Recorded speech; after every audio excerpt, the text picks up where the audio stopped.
Assalamualaikum warahmatullahi wabarakatuh. Saya Altaf Nabila dengan NIM 24 2030 100 128. Di sini saya akan memaparkan tugas mata kuliah ibadah, akhlak, dan muamalah yang berindikator 12/5, yakni menerapkan akhlak bermuamalah, dan yang kedua 12/6 menemukan makna spiritual tentang kejayaan hidup. Sebelum saya mulai memaparkan materi ini, mari kita baca basmalah terlebih dahulu. Bismillahirrahmanirrahim. Alhamdulillahirabbil alamin wa bihi nasta'inu ala umurid dunya waddin. Shalatan wa salaman ala asyrafil anbiya'i wal mursalin sayyidina wa maulana Muhammad, amma ba'd. Yang pertama yakni menerapkan akhlak bermuamalah. Nah, kita harus tahu bermuamalah itu apa? Bermuamalah adalah hubungan interaktif antara manusia dengan manusia dan hubungan interaktif manusia dengan isi alam semesta di dunia ini. Nah, menerapkan akhlak bermuamalah ini ada apa saja sih? Yang pertama yakni kita harus bersikap jujur. Nah, jujur terhadap orang lain, apalagi terhadap orang tua kita. Yang kedua ada sikap toleransi, ridho, atau dalam Islam yakni tasamuh. Nah, kita harus saling tolong menolong antar sesama muslim. Nah, jangan tidak mau menolong. Dan yang ketiga yakni ada transparansi, yakni sifat terbuka terhadap menyampaikan informasi terhadap orang lain. Nah, kita harus menyampaikan informasi terhadap orang lain, yakni kita tidak boleh melebih-lebihkan informasi atau mengkurang-kurangi informasi tersebut. Nah, yang keempat yakni ada kedermawanan. Nah, kedermawanan ini sikap yang tidak memilih-memilih teman, atau semua teman itu sama, semua orang itu sama. Nah, kita harus bergaul dengan baik dan tidak boleh membeda-bedakan. Yang kelima ada sifat menghindari boros atau israf.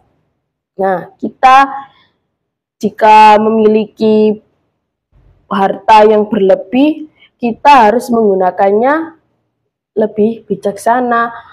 Jangan menggunakan uang kita, harta kita digunakan untuk berfoya-foya. Nah, kita gunakan untuk barang yang kita butuhkan saja. Jangan kebutuhan yang kita inginkan.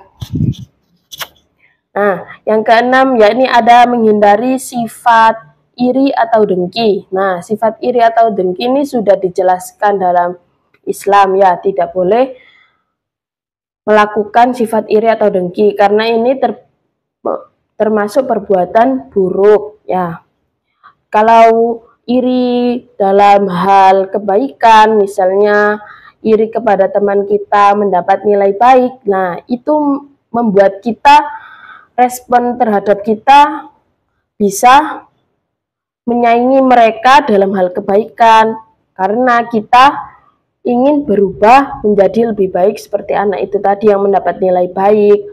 Nah, yang ketujuh ya ini menghindari sifat sombong dan riya.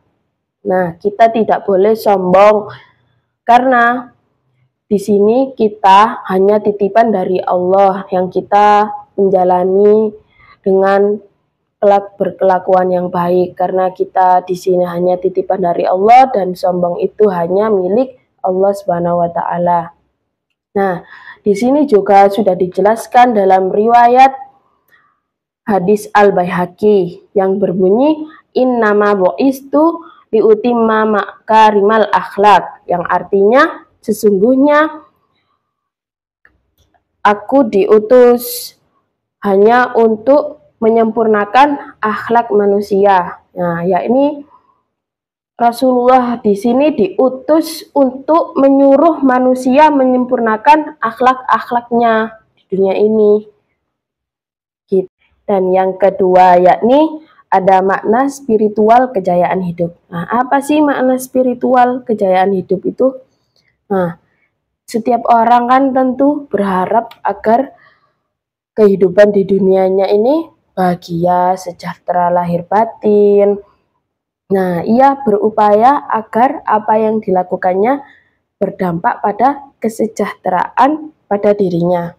Bahkan tidak sedikit orang akan melakukan apa saja dan lupa mana halal haramnya hanya untuk mengejar kesejahteraan di dunia saja. Nah, dia lupa bahwa sejahtera di dunia ini tidak secara otomatis berdampak pada kebahagiaan hidup lahir batin. Nah, adapun orang yang beranggapan bahwa kejayaan hidup di dunia ini ditandai dengan banyaknya aset material yang dialami seseorang, yang dimiliki seseorang, misalnya uangnya banyak, jabatan tinggi, harta yang berlimpah. Nah, apapun yang diinginkan itu terwujud karena kekuasaannya. Nah, ini justru makin keliru dan jauh dari prinsip kejayaan spiritual hidup. Nah, spiritual hidup yang benar yakni makna spiritual kejayaan hidup yang benar ini yakni terletak pada seseorang tersebut. Nah, jiwa seseorang tersebut dapat menerima seberapapun rezeki yang dimilikinya, yang diberikan oleh Allah Subhanahu wa Ta'ala, dan ia lebih menikmati, lebih menerima, dan pikirannya juga tenang, selalu bersyukur kepada Allah dan selalu berterima kasih atas bantuan apapun yang telah diberikan orang lain. Nah, seberapapun rezeki kita dan kita mensyukurinya dan kita bersyukur dan kita selalu menerima apapun yang diberikan oleh orang lain terhadap kita. Nah, itu termasuk makna spiritual kejayaan hidup yang benar. Nah, sebagaimana telah dijelaskan oleh Allah dalam surat Al-Qasas ayat 77 yang berbunyi, Bismillahirrahmanirrahim.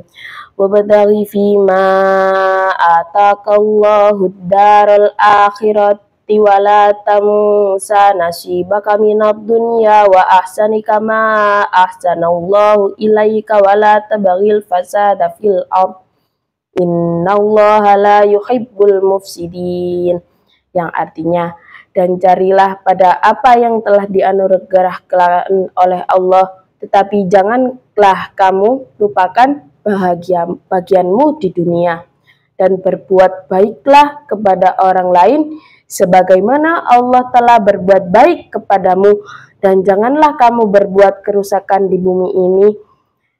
Sesungguhnya Allah tidak menyukai orang-orang yang berbuat kerusakan. Nah, kesimpulan dari saya memaparkan tugas ini yakni kita harus menerima apa yang telah ditakar oleh Allah dan kita jangan sampai lupa kepada Allah Subhanahu wa Ta'ala. Nah, kita hanya titipan dari Allah dan kita harus menerima segala rezeki kita, takaran kita yang sesuai ditakar oleh Allah. Nah, berikut tugas yang saya paparkan sudah selesai. Mohon maaf atas kurang lebihnya presentasi saya. Kurang lebihnya mohon maaf. Fastabiqul khairat. Assalamualaikum warahmatullahi wabarakatuh.